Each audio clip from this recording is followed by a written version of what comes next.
আসসালামু আলাইকুম প্রিয় এসএসসি ও সমমান পরীক্ষার্থী বন্ধুরা, তোমরা যারা 2026 সালে এসএসসি ও সমমান পরীক্ষা দিবা তাদের জন্য গতকালকে আমি অনুপাত সমানুপাতের গুরুত্বপূর্ণ এমসিকিউ নিয়ে হাজির হয়েছিলাম। বলেছিলাম এরপরে সুযোগ পেলে আরও কয়েকটি এমসিকিউ নিয়ে হাজির হবে। তো আজকে আবার অনুপাত সমানুপাতের এই ভিডিওতে অনুপাত সমানুপাতের দুটি গুরুত্বপূর্ণ এমসিকিউ আলোচনা করব। এর পরবর্তীতে আবার সুযোগ পেলে ইনশাআল্লাহ আবার হাজির হবো। আবার দুটি এমসিকিউ দেখো। প্রথম প্রশ্নটা 2024 সালের এসএসসি পরীক্ষায় ময়মনসিংহ বোর্ডে আসছে। সমানুপাতের উদাহরণ নিচের কোনটি?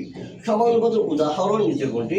ক 3:4 সমান 4:3, খ 2:3 সমান 6:10, গ 3:2 সমান 9:6, ঘ 2:5 সমান 4:25। এখন দেখো সমানুপাত মানে কি? দেখো A:B equals to রাইট। তার মানে এখানে প্রথমে দুইভাবে জিনিসটা, আর এটাকে আমি আবার প্রথমটা করি।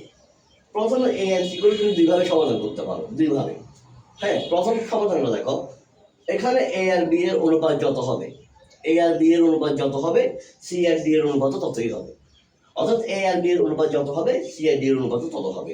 ধরো এ আর বি এর অনুপাত যদি 1:2 হয়, সি আর ডি এর অনুপাত ওই 1:2 হবে। অথবা 1:2 যদি জিজ্ঞেস করেন তাহলে এদিকে 1:2 হতে পারে, ঠিক আছে। অথবা মনে করি এদিকে 1:2 আছে, এদিকে 2:4 আছে। জিনিসটা কিন্তু একই। কেন জানো? কারণ 2:4 কে আমি 2/4 এভাবে লিখতে পারি না। লিখলে কি হয়, যদি 2 দিয়ে কাটাকাটি করি, 2 কে 2 2 4, তার মানে আবার 1:2 এটাই হইল, ঠিক আছে। তুমি চাইলে 2:1 এভাবেও বলতে পারো, তাই মনে করো তুমি চাইলে বলতে পারো যে 2:1 এদিকে মনে করো 4:2 ছিল। একই জিনিস। কেন একই জিনিস? দেখো ভাই, 4:2 মানে কি?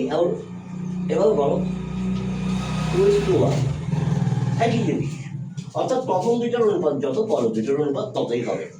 এটা আমি প্রথমে এভাবেই সমাধান করে দেখাই। 3:4 equals to 4:3। হয় আমাকে 3:4 কে 4:3 মতো বানাতে হবে, অথবা 4:3 কে এমন কিছু করতে হবে যেটা 3:4 এর মতো হয়। কিন্তু আমি চাইলে এটা হবে না। অর্থাৎ প্রথমটা বাদ, দ্বিতীয়টা দেখো 2:3 equals to 6:10। আমি যদি এখানে কাটাকাটি করতে যাইও, আমি যদি 2 দিয়ে কাটি, তাহলে 6 কে কাটলে আসবে 3, 6 কে কাটলে আসবে 3, 10 কে কাটলে আসবে 5। না, সমান হয়নি, এটাও হবে না। তৃতীয়টা দেখো, তৃতীয়টা যদি আমি এভাবে দেখি A:B সমান 3:D, আমি যদি এভাবে দেখি 3:2 সমান 9:6। এখন 9:6 এটাকে আমি এভাবে লিখতে পারি 9/6, অনুপাত মানে তো ভগ্নাংশ লিখতে পারি। তো 9 কে 3 দিয়ে কাটলে 3, 6 কে 3 দিয়ে কাটলে 2, 3:2 এটাই উত্তর। 3:2 এদিকে 9:6 কি কথা, 3:2 একই কথা, এটাই উত্তর। আচ্ছা, এটা যদি কঠিন মনে হয় তাহলে তুমি আরো সহজ দেখো। H2B মানে কি?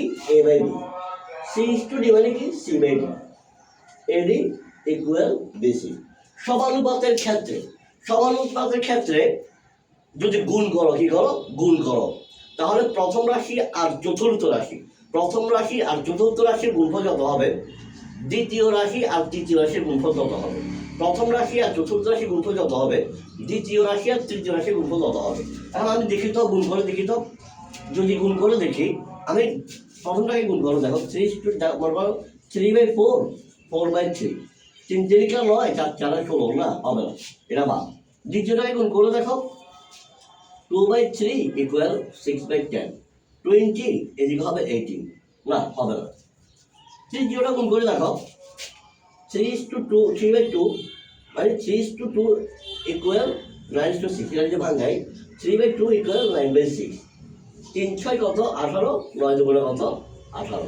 অর্থাৎ এইটা সমান হচ্ছে, তাহলে এই গণনাটা হবে উত্তর, গণনাটা হবে না। অর্থাৎ দুইভাবেই সমাধান করে দেখালাম ভাই,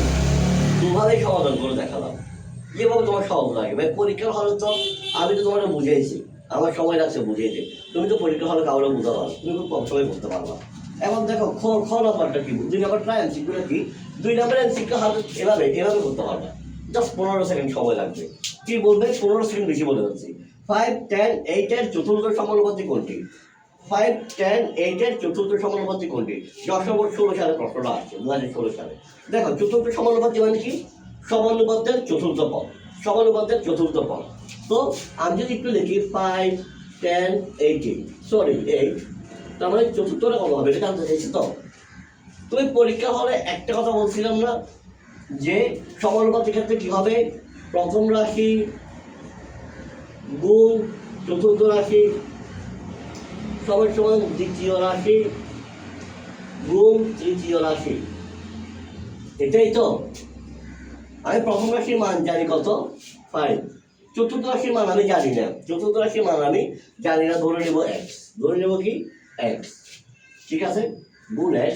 দ্বিতীয় রাশির মান কত? 10, তৃতীয় রাশির মান কত? 8।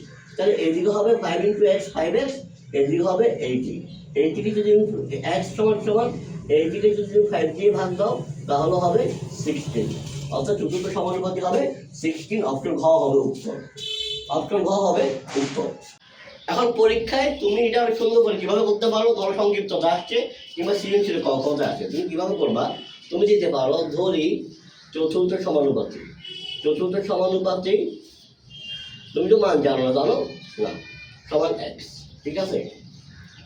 h/b = c/d, এটাই তো।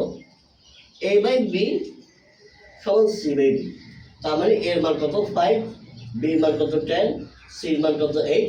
চতুর্থ সমানুপাতিক কত? d এর জায়গায় x। অথবা তুমি না লিখতে পারো চতুর্থ সমানুপাতিক d সমান x, এটাও লিখতে পারো, কোনো সমস্যা নাই। তার মানে 5x = 80, x = 80/5 সমান সমান 16, একই জিনিস, ঠিক আছে। এখন আসো তুমি যদি আরো শর্টকাট করতে যাও, আরো শর্টকাট, কারণ এমসিকিউ তো তুমি খাতা কলম নিয়ে নোট করার সময় পাবা না। এমসিকিউ থেকে তোমাকে কোনো একটা পেজ দেওয়া হবে রাফ করার জন্য? হবে না। এমসিকিউ থেকে তোমাকে আলাদা, এমসিকিউতে জাস্ট একটা ওএমআর শিট দিবে, তুমি জাস্ট বৃত্ত ভরাট করবা, একটা ওএমআর শিট দিবে, জাস্ট বৃত্ত ভরাট করবা। তোমাকে কি আলাদা কোনো কাগজ দেওয়া হবে রাফের জন্য? সৃজনশীলের মতো করার জন্য কোনো কাগজ দেওয়া হবে না? হবে না। তোমাকে জাস্ট ওএমআর শিট দেওয়া হবে, ওই ওএমআর শিটে তুমি জাস্ট বৃত্ত ভরাট করতে পারবা। তোমার roll number, registration number, set code, বিষয় কোড এগুলো লেখার পরে, মানে অর্থাৎ যেগুলো বোর্ড থেকে পূরণ করতে হবে এগুলো পূরণ করবা, আর জাস্ট কি করবা? ওই যে এমসিকিউ জন্য বৃত্ত ভরাট করবা। এই বেশি কিছু তুমি করতে পারবা না, তুমি তো ওখানে রাফ করতে পারবা না। তাহলে তুমি কিভাবে ওইখানে সেকেন্ড লেভিতে করতে পারবা? দেখো সেকেন্ড লেভিতে তুমি জাস্ট এরকম যদি যে কোনো তিনটা দিয়ে বলে 5, 10, 8, যে কোনো তিনটা দিয়ে যদি বলে, যে কোনো তিনটা দিয়ে যদি তোমাকে বলে যে চতুর্থ সমানুপাতিক কত, তুমি ক্যালকুলেটারে যাবা, ক্যালকুলেটারে গিয়ে 2 নাম্বারটা আর 3 নাম্বারটা গুণ করবা। 2 নাম্বার আর 3 নাম্বারটা গুণ করলে কত হয়? 80। জাস্ট ফার্স্ট প্রথমটা দিয়ে ভাগ দিয়ে দাও 16। বাইরে এর থেকে সহজ ট্রিক আমি আর বলতে পারবো না। ধন্যবাদ, আসসালামু আলাইকুম।